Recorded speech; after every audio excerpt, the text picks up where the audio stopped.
नमस्कार। इस समय हम अशोक नगर में खड़े हैं और अशोक नगर गुना लोकसभा का क्षेत्र है। और ये क्षेत्र पूरे देश में महत्वपूर्ण चुनाव के नजरिए से इस वजह से हो रहा है क्योंकि इस बार यहाँ बीजेपी ने कांग्रेस से आए ज्योतिरादित्य सिंधिया को अपना उम्मीदवार बनाया है। केंद्र में मंत्री हैं, राज्यसभा के सदस्य हैं और लोकसभा का उनको टिकट दिया है, कांग्रेस से आए हैं। और बस बड़ी बात यह है कि हर बार की तरह चुनाव में सिंधिया का पूरा परिवार इस बार जुट चुका है। कुछ दिन पहले ही उनकी पत्नी प्रियदर्शनी राजे आई थी और आज उनके बेटे आर्यमन सिंधिया ने चंदेरी, बंगाली और अशोकनगर तीनों जगहों पर युवा सम्मेलन में भाग लिया है। इस दौरान कई ऐसे दृश्य भी देखने को मिले हैं जो सोशल मीडिया पर खूब वायरल भी हो रहे हैं और उनकी चर्चा भी हो रही है। दरअसल सिंधिया के बेटे जब यहाँ आए तो लोगों से सीधे जुड़ने के लिए उन्होंने कुछ ऐसी चीजें तय की हैं जिनका लोगों पर असर गया है। इन सब पर बात करने के लिए भारतीय जनता पार्टी के जिला अध्यक्ष आलोक तिवारी जी हमारे बीच में हैं।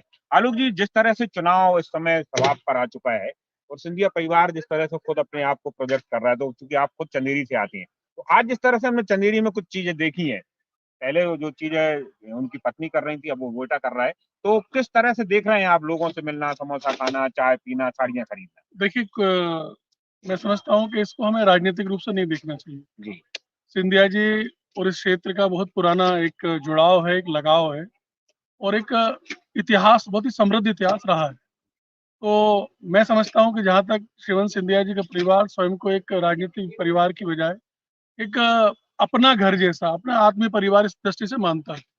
और इसी दृष्टि से ये कुछ हुआ है कि जिस लोगों के घर जाना, जमीन पर बैठकर उनसे बातचीत करना, उनके घर चाय पीना, हमारे आदिवासी जो कार्यकर्ता हैं या सामान्य जन है उनके बीच में जाना, उनके घर भोजन करना, ये सब चीजें उसी का एक हिस्सा है।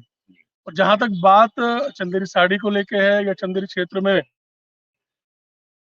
लेके है, तो इसके लिए सिंधिया जी ने बहुत कुछ किया है। आज वीवर्स का पार्क हो, इंटेक वेल के माध्यम से 15 करोड़ का पानी तो बुनकरों के लिए उस चंदेरी शहर के लिए उसकी दृष्टि से देख लें। जो कुछ भी चंदेरी में है बड़ा इंफ्रास्ट्रक्चर के नाते, उसमें कहीं ना कहीं सिंधिया जी का एक नाम, एक उनका एक योगदान आता है। अच्छा, हमने इसमें देखा, अभी हम बात कर रहे थे जब आर्यमन सिंधिया से और उनसे पूछ रहे थे कि वीडियो कॉल में आपने जब माँ से साड़ी की बात की तो कितने की वो साड़ी थी और कितने पैसे दिए, तो कहा कि वो बुनकर हमसे पैसे नहीं ले रहे थे क्योंकि सिंधिया जी ने कुछ इतना किया है कि इसके बदले में वो पैसे नहीं ले रहे थे। तो कैसे देख रहे हैं इसको? वो चंदेरी में बांके बिहारी चतुर्वेदी जी की दुकान पर गए थे। जी, जब वहां पहुंचे तो वो बड़े खुश हुए और उन्होंने कहा कि साहब, हम एक 65 साल पुरानी एक साड़ी हम आपको दिखाना चाहते थे। जी, वो रेशम की साड़ी थी और प्योर जरी की, चांदी की जरी की साड़ी थी। वो साड़ी फट चुकी थी तो युवराज साहब ने तत्काल अपनी माता जी को फोन लगाया और वीडियो कॉल के माध्यम से उनको वो दिखाई। जी, माता जी को भी वो साड़ी बहुत पसंद आई, फिरोजी कलर की साड़ी थी।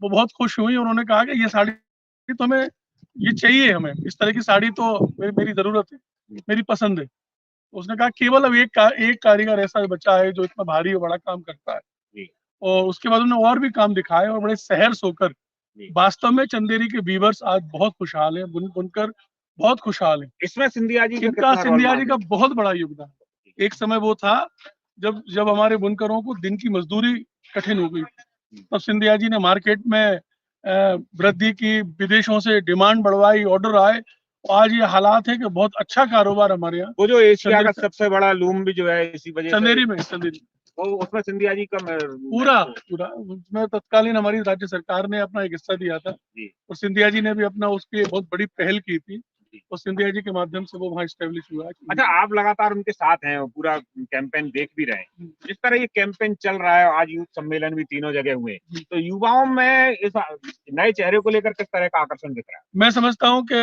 मैं भी उसको बड़े गौर से दिख रहा है, क्योंकि एक राजनीतिक कार्यकर्ता हूँ, इस नाते सब चीजों को समझने की कोशिश करता हूँ। जी, तो मैंने देखा कि जिस तरह से श्रीमंत युवराज साहब अभी युवा हैं और जिस तरह से यूथ के साथ कनेक्ट हो रहे हैं, तो बड़ा एक आश्चर्यजनक है आज के इस राजनीतिक आपाधापी के युग में, जी, जहाँ लोग अपेक्षाएं तो करते हैं लेकिन उतना जुड़ नहीं पाते, आत्मा से, हृदय से नहीं जुड़ पाते। तो ये तरह का जो मैंने आत्मीयता देखा लोगों का, इस परिवार के प्रति, इस व्यक्तित्व के प्रति जो प्रेम देखा, जी। जुड़ाव देखा, वो अद्भुत है। अच्छा, एक नया ट्रेंड भी हमने आज देखा है।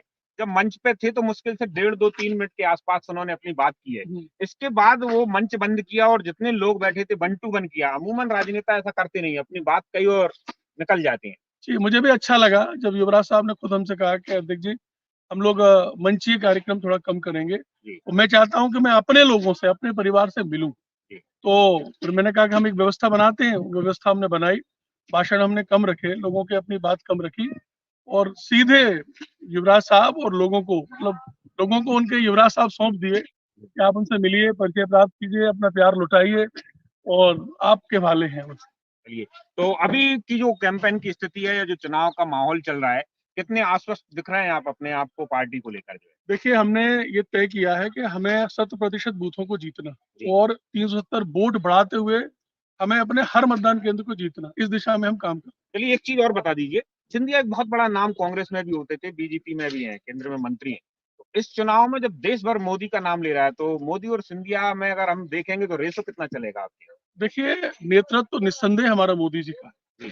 मोदी जी के नेतृत्व में गए 10 साल में जो भारत में जबरदस्त परिवर्तन हुआ है, विकास और विकसित। नहीं, दोनों में यहाँ कौन ज्यादा महत्वपूर्ण? देखिए, निश्चित रूप से हमारा नेतृत्व मोदी जी का है और सिंधिया जी उसको स्वयं भी उनका नाम लेते हैं और मतलब मुद्दा ये है कि पूरे देश में जिस तरह मोदी लहर है, उसमें क्या मध्य प्रदेश और क्या पूरा देश और क्या अशोकनगर गुना की सीट, यानी कि सारे के सारे चेहरे इस समय मोदी के नाम के आगे थोड़े से कमजोर हैं, टॉप पे मोदी है। आप बहुत धन्यवाद हमारे साथ जुड़े इस कार्यक्रम में। धन्यवाद। बहुत बहुत धन्यवाद।